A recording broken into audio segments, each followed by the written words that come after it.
আল্লাহ যাকে মাফ করতে চাইবেন তাকে একটা পর্দার আড়ালে নিয়ে যাবেন, জিজ্ঞেস করবেন, এই বান্দা এইসব কাজ করছো? এখন আল্লাহ জিজ্ঞেস করতেছেন, সে তো ভয়তে অস্থির হয়ে যাবে, কেন্দ্রে পাগল হয়ে যাবে, আল্লাহ করে ফেলছি, আবার মাফ করে দাও। আল্লাহ পাক তার জবানের সমস্ত পাপের কথা শুনে সে যখন অনুতপ্ত হয়ে কাঁদতে থাকবে, আল্লাহ বলবেন, যা মাফ করে দিলাম, জান্নাতে চলে যা। এইটা হচ্ছে হিসাব ইয়াসির। আল্লাহুম্মা হাসিবনি হিসাবান ইয়াসিরা। কাবা শরীফ মানুষ যখন তাওয়াফ করে, এই তাওয়াফের ষষ্ঠ তাওয়াফে একটা দোয়া আছে। এই দোয়া আমি যখনই পড়ি আমি চোখের পানি রাখতে পারি না। ষষ্ঠ চক্কর একটি দোয়া আছে, দোয়াটা হচ্ছে,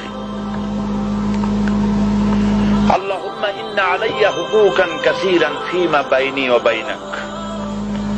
আয় আমার রব, তোমার সাথে আর আমার সাথে অনেক দেনা পাওনা আছে, আর তোমার বান্দাদের সাথেও আমার অনেক দেনা পাওনা আছে। তা আমি তোমার বান্দাদের কাছে যে বিষয় ঋণী আছি, সেই ঋণ পরিশোধের জন্য তুমি আমাকে যোগ্যতা দাও, পরিশোধের তৌফিক দাও। আর আমার কাছে তোমার দেনা আছে, তা আমার কাছে তোমার যে দেনা আছে সব দেনা তুমি শোধ করে দিয়েছো। আমার চোখ দিয়েছো, মুখ দিয়েছো, কান দিয়েছো, স্বাস্থ্য দিয়েছো, বউ দিয়েছো, বাচ্চা দিয়েছো, টাকা দিয়েছো।